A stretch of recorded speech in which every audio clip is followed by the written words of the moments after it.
All right, mateys. Hey, just came back from Henderson's Wharf over in Fells Point. We're back here at North Point Marina in Rock Hall. We had a good time over at Fells Point. I mean, there's a lot of stuff going on over there. We were there. Now, we missed the farmers market, Saturday morning farmers market, because we didn't get up early enough. But we did hit the jazz festival and art festival that was going on, and one of the things there is we stay at Henderson's Wharf. You walk out the gate, boom, you're right there. You're in Fells Point. But we had motored most of the way across, but on the way back, we actually got the sails up, and we're doing pretty good. Sherry, she's getting a little bit more comfortable with sailing. She actually came up and looked around and saw a few things, and the boat was heeled over, not a lot, maybe 10, 15 degrees, and she felt comfortable with that. She even simulated steering the boat. She sat there and held the tiller. Of course, the autopilot was on, but hey, it's a starting point, right? But we've been kind of busy with a lot of projects on the boat. Of course, I had to do a short haul early in the spring, get the boat ready to go, got the bottom touched up and everything. Went over to Gratitude Boatyard Marina over there, and just right around the corner here. I like those guys. They do a good job. Now, I did the bottom paint myself, but you know, they scraped it all off, did a good clean job on it and everything. Then, to kind of keep the upgrades going on the sailboat, I upgraded the head sink. I put a tile countertop in. I wanted to use a bigger surface type of thing, but the tile worked out well. It kind of looked like marble. And then I put a sit-on top sink and a faucet, you know, the one that pulls out and then it can be a shower. So that was nice. I did that project. And you know, condensation is always an issue on the boat. So I got this material called Dry Den, and I'll put a link down here for you. I did a little video on it. Over this last week or so, I mean, we've had hot weather, cold weather, everything in between. This Dry Den is working extremely well in the V-berth. That's where I put it in there. The mattress isn't soaking wet. It's working out pretty good. I'm glad we put that in. Oh, and this year too, I finally broke down. I put a fuel gauge in. Because all the other times I've had to take the cap off, or you know, take the screws out, look down there, put a stick in there, see how much fuel I had. Now I know about how much I burned. And this is a irregular tank. I mean, you know, it's like this, and how do you know how the fuel gauge is really going to work? Well, one of the other things that I did, though, let me step back a minute here, is I put a clean out port in the fuel tank. Now, I wouldn't do this on a gas tank because you know how flammable gas is. This is a spark, you blow yourself up.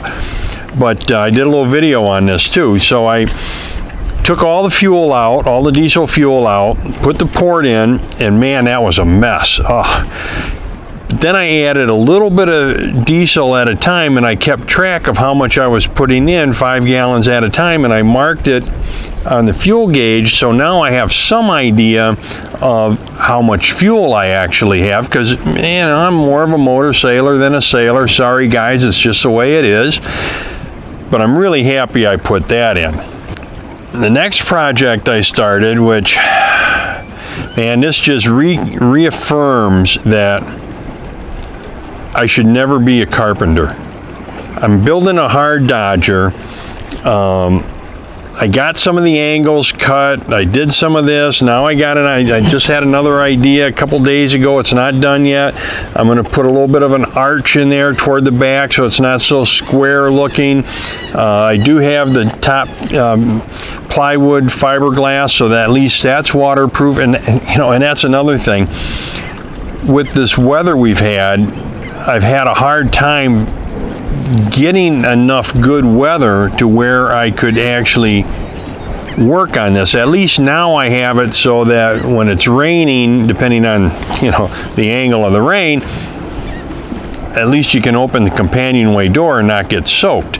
Hopefully within the next, I'm going to say 2 weeks, and according to my wife, what she does is she takes that estimate times 2, so that's 4 weeks, and then changes the weeks to months as to how long the project's going to take.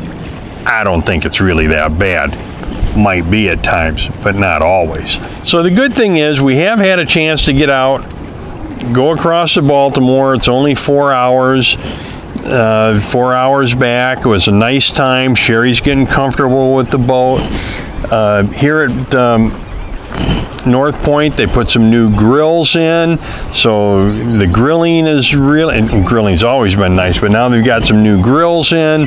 They're doing some landscaping, working on a boater's lounge, so a lot of things happening here.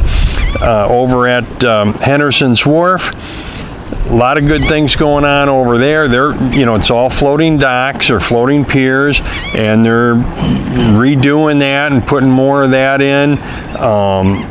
They've got special weekly rates and monthly rates. Just call over there. I mean, they got the best rate. They're the best value in Baltimore, not just on price, but location, to Fells Point, Little Italy, all the other little things that you kind of like to do.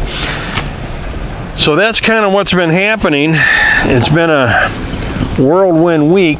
Oh, yeah, I went to Tidewater Yachts in Baltimore, and we're doing a couple of videos on batteries and how to hook them up in conjunction with Tri-State Battery. Those are going to be coming out pretty soon.